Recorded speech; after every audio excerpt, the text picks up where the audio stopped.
परमात्मा शिव की पूजा की करती थी ना पार्वती जी, शिव जी की पूजा।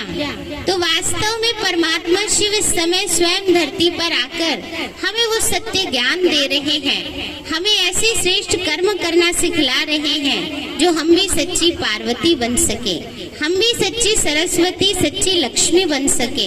इस समय ही परमात्मा हमें वो ज्ञान देते हैं जिस ज्ञान को जीवन में धारण करते हुए हम अपने जीवन को ऐसा दिव्यता संपन्न बना सकते हैं। क्योंकि आज तक सिर्फ हम देवियों को पूजते आए हैं, उनको पुकारते आए हैं और इसी इंतजार में है कि सजे सजाए रूप में कोई हमारे सम्मुख ऐसे देवी प्रकट हो जाएगी। अगर मान लीजिए एक दिन देवी प्रकट हो भी गई तो क्या उससे हमारा जीवन परिवर्तन हो जाएगा? नहीं होगा, क्योंकि सिर्फ एक बारी दर्शन कर लेने मात्र से जीवन वैसा नहीं बन जाता है। जीवन को बनाने के लिए हमारे कर्म वैसे होने चाहिए, हमारे विचार ऐसे होने चाहिए। तो परमात्मा स्वयं इस सृष्टि पर आकर साधारण तन में आकर के हमें ये सत्य ज्ञान दे रहे हैं जिसके द्वारा हमारा जीवन भी ऐसा दिव्य और अलौकिक बन सकता है। इसीलिए आप ये देखिए कि सिर्फ शिवरात्रि कहा जाता है और नवरात्रि कहा जाता है।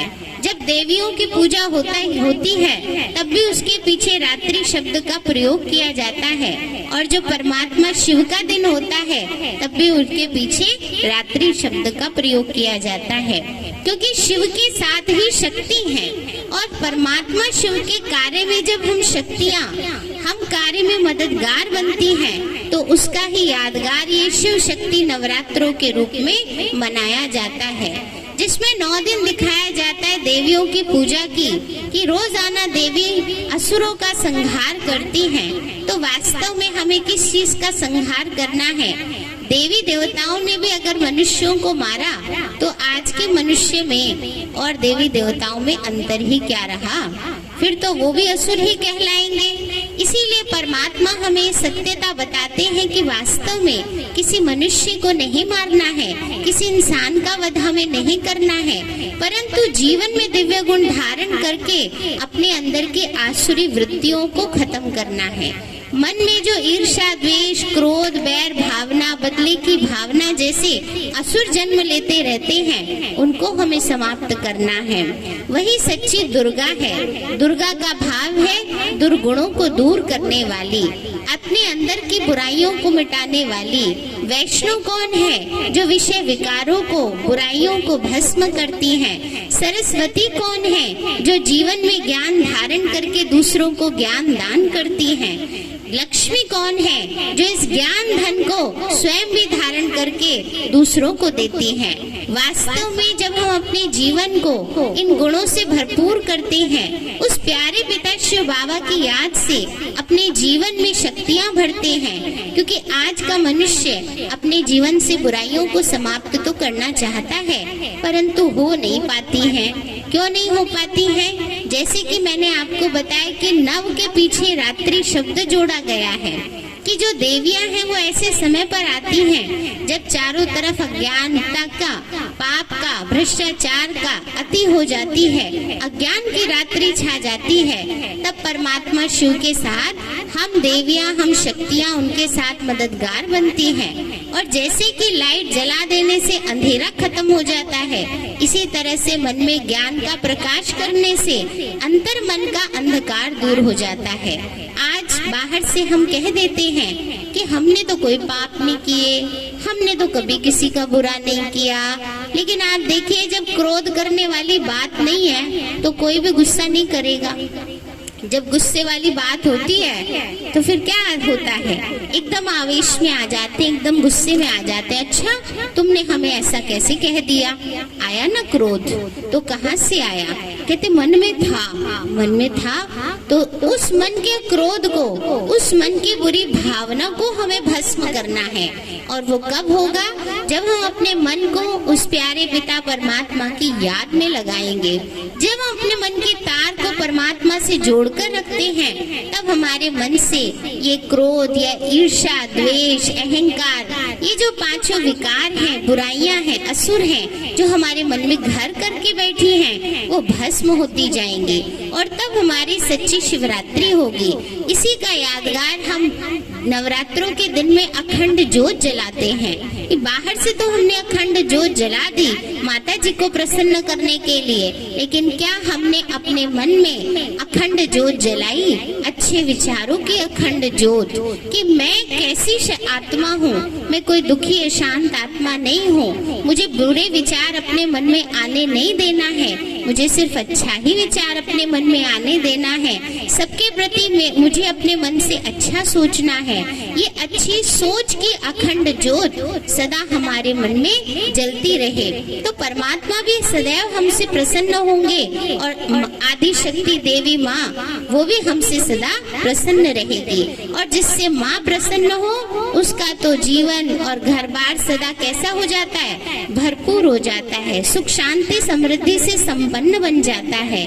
फिर हम क्या करते हैं, नवरात्रों के दिनों में हम कलश की स्थापना भी करते हैं। चाहे कोई व्रत करता हो चाहे नहीं भी करता हो, लेकिन कहेंगे कि नहीं हमें अच्छा लगता है, हम कलश जरूर रखेंगे। और कलश के ऊपर नारियल रखा जाता है। कलश कभी खाली नहीं रखा जाता, कलश में पानी होता है थोड़ा सा और उसके ऊपर नारियल होता है।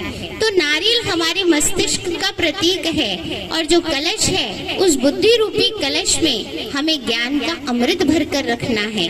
जब हमारा बुद्धि रूपी कलश ज्ञान अमृत से भरपूर होगा तो जिसके मन और बुद्धि सदा अच्छे मार्ग पर चलते होंगे, ज्ञान अमृत से भरपूर रहेंगे, तो अज्ञान और पाप के उसके अंदर विचार कभी नहीं चलेंगे। आज मनुष्य के मन में कितने बुरे विचार आते हैं, सारे दिन में साइंटिफिक तरीके से अगर चेक किया जाए तो लगभग 50-60 हजार विचार चलते रहते हैं। लेकिन वास्तव में इतने सारे विचारों में इतने सारे गलत भी तो विचार होते होंगे।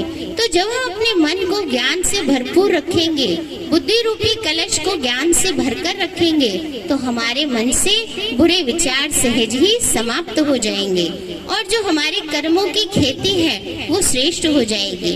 इसीलिए यादगार स्वरूप में नवरात्रों के दिनों में आप थोड़े से जौ भी बोते हैं, सभी घरों में बोते हैं ना अपने, थोड़े से जौ लाएंगे, कोई उसको कटोरे में, कोई जमीन पर रेत डालकर उसको बो देते हैं। आप ये सोचिए इतने से जौ से क्या हो जाता है, किसका भला हो जाता है। ना तो वो खाने पीने के योग्य होते हैं ना, और उनसे कोई ऐसी बहुत हरियाली वाली बात भी नहीं होती, लेकिन कहते रस्म है ना। हमने ना ये व्रत किया है ना, हमने देवी का आह्वान किया है, तो हम ये बोएंगे जरूर। तो वास्तव में वो किस बात का प्रतीक है, वो इस बात का प्रतीक है कि हमें अपने कर्मों की खेती को श्रेष्ठ करना है। हमें सिर्फ जौ नहीं बो देने हैं, लेकिन अपने संकल्प रूपी बीज से श्रेष्ठ कर्म करने हैं। कर्मों की खेती हमारी अच्छी होगी तो हमारा कर्म अच्छे होंगे तो भाग्य भी अच्छा होगा, और भाग्य अच्छा होगा तो जीवन में सुख शांति समृद्धि सहज ही मिलेगी। कोई बहुत धनवान होता है, कहते बड़े अच्छे भाग्य हैं इसके। कोई बहुत इंटेलिजेंट होता है, कहते बड़े अच्छे भाग्य हैं इसके। भाग्य बना कैसे, भाग्य बना कर्म से, और कर्म बने कैसे, कर्म बने विचारों से। तो विचार जब हमारे अच्छे होंगे, जब हम बुद्धि में अपने ज्ञान से भरपूर अपनी बुद्धि को रखेंगे और अपने अच्छे विचारों को जीवन में धारण करेंगे, ऐसे कर्मों की खेती बोएंगे, तो हमारे जीवन में सुख शांति समृद्धि आ जाएगी। एक बारी की कहानी इसके ऊपर मुझे याद आती है कि एक व्यक्ति था, उसकी 3 बहुएं थी। तीनों को उसने एक दिन बुलाया। उसने सोचा कौन सी सबसे समझदार है, उसको मैं अपना सब कुछ सौंप कर जाऊं।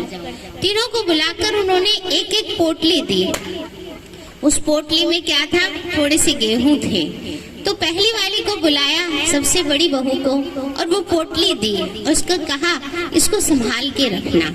दूसरी को बुलाया, उसको भी यही बात कही, और तीसरी को बुलाया, उसको भी यही बात कही। तो पहली वाले ने अंदर जाते सोचा गहने दिए होंगे ना, उनके फादर इन लॉ ने उनको गहने दिए होंगे, इसीलिए वो पोटली दी। उसने जाके बड़ी उत्सुकता से खोला, उसमें क्या था, गेहूं थे। बेचारी बड़ी उदास हो गई कि मैंने तो सोचा था इसमें हीरे जवाहरात होंगे, ससुर जी ने अपनी पूंजी दे दी होगी मुझको, इसमें तो कुछ भी नहीं निकला ना। तो वो गुस्से में आकर उस थैली को ऐसे ही कहीं डाल देती है और भूल जाती है। दूसरी वाली जो होती है वो उसको लेकर के जाती, कहा उन्होंने कहा है, पिताजी ने बोला है कि संभाल के रखना, संभाल के उठा के बक्से में रख देती है ना। अब तीसरी वाली जो होती है वो समझदार होती है, वो क्या करती है, वो देखती है इसमें क्या है, गेहूं है, और गेहूं को क्या किया जाता है, बोया जाता है ना। तो वो जाकर खेत में उसको बो देती है। अब 1 साल बीत जाता है। 1 साल के पश्चात बड़ी वाली को बुलाते हैं, कहा वो तो हमने ऐसी डाल दी, वो तो पता नहीं कहाँ चले गए, गुम हो गए ना। ऐसे कोई ना कोई